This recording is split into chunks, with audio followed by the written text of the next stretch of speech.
नमस्कार.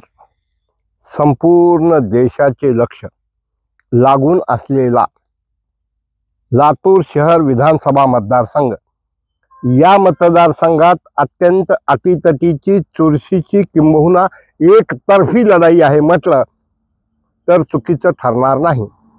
या ठिकाणी देवघर विरुद्ध बाबळगावची गडी अशी ही लढत आहे की नकारात्मकता विरुद्ध सकारात्मकता, धनशक्ती विरुद्ध जनशक्ती, लोकशाही विरुद्ध हुकुमशाही, तानाशाही विरुद्ध जनतेचा आवाज.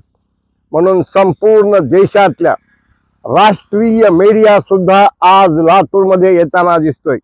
एका बाजूला सत्तेतून संपत्ती, संपत्तीतून सत्ता, आणि सत्तेमध्ये मी, माझा भाऊ, माझी आई, माझी मुलं, माझ्या घरचे, अशा प्रकारचं, आणि बसवला कुणाला तरी तर कटपुतळी सारखं. एका बाजूला दलित समाजाच्या नेतृत्वाचं खच्चीकरण, डॉक्टर खासदार काळगे यांनी म्हटल्याप्रमाणे अमित भैया देशमुख यांनी दलितांचा रोष पत्करून मला उमेदवारी दिली, हे लिंगायत मत डोळ्यावर ठेवून दिली, हे ते बोलतात, आम्ही नाही बोलत. दुसऱ्या बाजूला आपण जर पाहिलं तर सातत्यानं नेतृत्वाचं खच्चीकरण करायचं, कुणीही मोठा होणार नाही याची खबरदारी घ्यायची. काय गुन्हा होता अमितराव? कशामुळे वैजनाथराव शिंदेला एकच टर्म दिली? काय गुन्हा होता त्र्यंबक भिसेला एकच टर्म दिली? काय गुन्हा होता आपण म्हणता की विक्रांत गोजमगुंडीचं तिकीट कापायचं, आपण म्हणता दीपक सुळचं तिकीट काटायचं, आपण म्हणता की या ठिकाणी जाधवचं तिकीट काटायचं? कशासाठी? ही लोकशाही आहे की हुकुमशाही आहे? ही जागिरी आहे का? अशा प्रकारचा प्रश्न लातूर शहर विधानसभा मतदारसंघात सुरू आहे. ज्या पद्धतीनं आणीबाणीच्या अगोदर बँकाचं राष्ट्रीयकरण करत असताना स्वर्गीय इंदिराजी गांधी यांनी तनखेशाही रद्द केली होती, त्या प्रकारे जनतेने हे निवडणूक स्वतःच्या खांद्यावर घेतलेली आहे. आणि आम्हाला सांगावंसं वाटतं, आम्ही जेव्हा जेव्हा फिरतो, आज तरी वातावरण चांगलं आहे हो, उद्या काय होईल काही सांगता येत नाही. अरे माय बाप हो, आपण एवढे भिकारी आहोत का? आपण दरिद्री आहोत का? आपण लंगडे अपंग खुळे आहोत का? कशासाठी 5,000 10,000ला आपलं मत देणार? 4 वर्ष 11 महिने म्हणजे 15 वर्ष तुमचा पाण्याच्या प्रश्नाकडे दुर्लक्ष, 15 वर्ष रस्त्याकडे दुर्लक्ष. आज स्वर्गीय विलासरावजी देशमुख जर असते तर त्यांना काय वाटलं असतं? कदाचित ते स्वर्गामधून धसा धसा रडत असतील, काय अमित काय केलास तू? अरे माझ्या नावाने रस्ता देतोस कशाला? रस्त्याला नाव आणि दिलास तर कमान का उभा करतो, कमान का पडतो? अरे तुझ्यासारखा मोहम्मद तुघलक सुद्धा वागला नसेल, अशी विचित्र अवस्था झालेली आहे. लातूरच्या प्रश्नाची जाण नाही. अहो, आरोग्य महाराष्ट्रातला एकमेव जिल्हा लातूर जिल्हा आहे की ज्याने आरोग्य मंत्र्याची धुरा सांभाळल्यानंतर सुद्धा जिल्हा आरोग्य रुग्णालय होऊ शकला नाही. लातूर जिल्ह्याची शान आणि मान देवणी मुळे आहे. तुम्ही देवणीचा प्रकल्प हा कुठं परळीला गेलात तरी मोग गिळून गप्प होता. आपण जाणीवपूर्वक मोहन माने असतील, चिकटे असतील, दलित कार्यकर्त्याचं खच्चीकरण करायचं, त्याला अपमानजनक वागणूक द्यायची. व्यंकटराव बेदरे असतील, का व्यंकटराव बेदरेचा गुन्हा होता हो? नगराध्यक्ष होते, लोकप्रिय होते. स्वर्गीय विलासरावजी देशमुख यांच्या हायकोर्टाच्या निकालामध्ये एक इमानदारीनं, एक बाजीप्रभू सारखा लढणारे कार्यकर्ते चांदपाशा इनामदारचं नाव घेता. का चांदपाशा इनामदारला नगराध्यक्ष केलं नाही? का मोहिशेखला आमदार केलं नाही? एका बाजूला अल्पसंख्याकांचं खच्चीकरण करायचं, दुसऱ्या बाजूला ओबीसीचं खच्चीकरण करायचं. का प्रदीप राठी यांचं खच्चीकरण झालं? का अरविंद सोनवणे यांचं खच्चीकरण झालं? का बबरूवालजी काळे ज्याने स्वर्गीय विलासरावजीच्या पाठीशी रामभक्त हनुमानसारखं वागले, त्यांच्या मुलाची आज काय अवस्था आहे? जे PVR थिएटर आहे त्या PVR थिएटर कुणाच्या नावचं होतं? अहो, ज्या विषयामुळे घरात भांडणं लागले, लातूरात MIDC मध्ये किती जमिनी तुमच्या आहेत, किती प्रकल्प तुमचे आहेत? तुम्ही जनतेसाठी निवडणूक लढवता का कुटुंबासाठी निवडणूक लढवता? जिल्हा मध्यवर्ती सहकारी बँक जनतेसाठी का तुमच्या कुटुंबासाठी?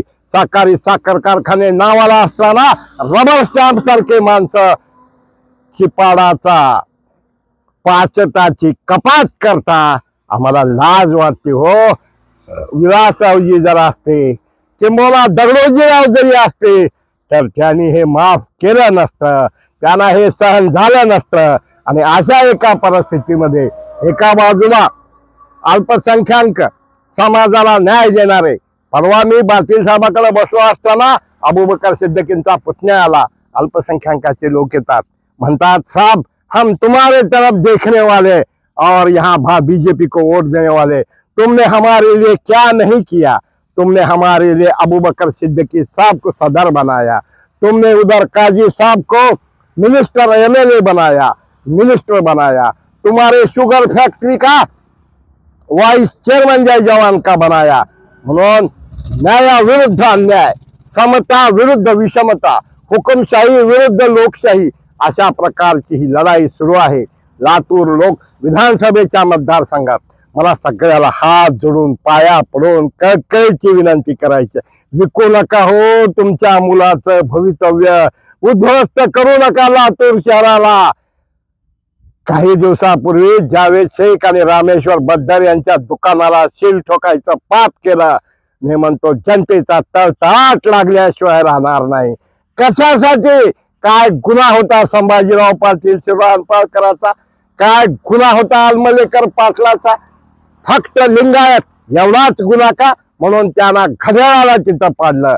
आणि म्हणून ही निवडणूक ही धनदांडगे विरुद्ध जात दांडगे, ज्यांनी दात धन या सगळ्या प्रवृत्ती सापनाथ आणि नागनाथ भाऊ भाऊ मिळून खाऊ, कुस्करून खाऊ, वरबडून खाऊ, ग्रामीण मध्ये खाऊ, शहरात खाऊ. का गोरगरिबाला चेअरमन करता येत नाही का? का तिकडं खपवलं डॉक्टर भातांबरेला तिकीट मिळणार म्हणून 2-3 कोटी रुपयाला चंदन लावून घेतलं? का खपवलं? शिक्षण उडगेला द्यायचा होता एखाद्या अल्पसंख्याकाला लातूर मधून उमेदवारी, स्वतःचा सेफ गेम खेळण्यासाठी दलितावर अन्याय करणारे तुम्ही. का खासदार केला अगोदर उमेदवार तुम्ही दुसरा बाहेरून कोल्हापूरचा पैलवान आणला होता?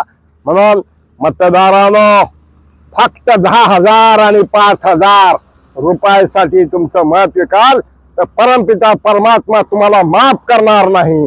तुमच्या भावी पिढीला तुम्ही तिरंजली देताय, आग द्यायचं काम करताय. म्हणून अत्यंत संयमानं शांततेनं आपला आई वडील बाप भाऊ कुटुंबावर सगळ्याचा विचार करा आणि या दुष्ट प्रवृत्तीला या ठिकाणी मुळात सगळं उघडून टाका. आता जर पुन्हा हे 2 भाऊ आले तर कुणालाही जगणं, कुणामुळे सरकार पडलं? कुठं होते धीरज देशमुख? का गेले नाहीत मतदानाला? अमित देशमुख, धीरज देशमुख फक्त व्यापार करण्यासाठी आणि लातूरच्या व्यापाऱ्याला बेचिराग करण्यासाठी प्रयत्न चालू आहे. ज्यांनी लातूरचा स्टेडियमचा प्रश्न सोडवू शकले नाहीत. लातूरला MIDCच्या एरियामध्ये त्यांनी जे कंपाऊंड बांधलेलं आहे ते घर होऊ शकत नाही. लोक म्हणतात तिथं काय आहे, काही म्हणतात तिथं खजाना आहे, काही म्हणतात तिथं पैसा आहे, काही म्हणतात कव्याकडे 22 एकरवर या ठिकाणचं यांचा पॅलेस होणार आहे. मित्र हो, आपल्याला पुन्हा एकदा निजामी राजवट, हुकुमशाही राजवट, तानाशाही राजवट आणि काय म्हणतात पठ्ठ्या म्हणजे 15 वर्ष आम्ही काम केलं, 15 दिवस झाले नाहीत आणि तुम्ही विचारता का? रे बाबा, का नाही विचारायचं? तुम्ही सेवक आहात, तुम्हाला पगार मिळतो, तुम्हाला काय मिळत नाही? काय घोषणा दिल्या होत्या प्रदीप राठींच्या घरासमोर सुभाष काळजाटे आणि त्याने कुठे सुभाष काळजाटे कार्यकर्त्याला वापरायचं आणि फेकून द्यायचं? का विक्रांत गोजमगुंडेला दुय्यम वागणूक? का 21 शुगर विक्रम गोजमगुंडेचं होऊ शकलं नाही? एरम समाजाचं खच्चीकरण, धनगर समाजाचं. काल परवा गोविंदपूरकर बोलले, आम्हाला गोविंदपूरकरांकडून ही अपेक्षा नव्हती. अरे खरं म्हणजे क्विंटल करता त्या तुम्हाला उघडं काढायचं काम, नागडं काढायचं काम केशवराज मंदिराच्या मध्ये अमित देशमुखनी केलाय. शपथ आहे तुम्हाला केशवराजाची. लातूरकरांनो, शपथ आहे तुम्हाला सिद्धेश्वर गाम दरवताची. शपथ आहे तुम्हाला सुरत शहावरीची. शपथ आहे तुम्हाला तुमच्या आई वडिलांची आणि मुलाची. मित्रांनो, भीक नको कुत्रावर म्हणा, पैसे घेऊ नका. हो, कशासाठी घेताय? 5-10 हजार रुपयानं तुम्हाला काय होणार आहे? आणि अशा एका परिस्थितीमध्ये तुम्हाला आणि आम्हाला महात्मा फुले, आंबेडकर, शाहूराजे यांचं नाव घेत असताना तो बिचारा आज खटके कसा झुंज देतोय.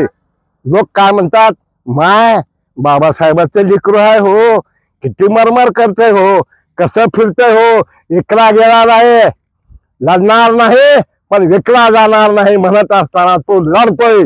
झुंजार माणसा झुंज म्हणल्यासारखं विनोद कटके हे झुंज देत आहेत.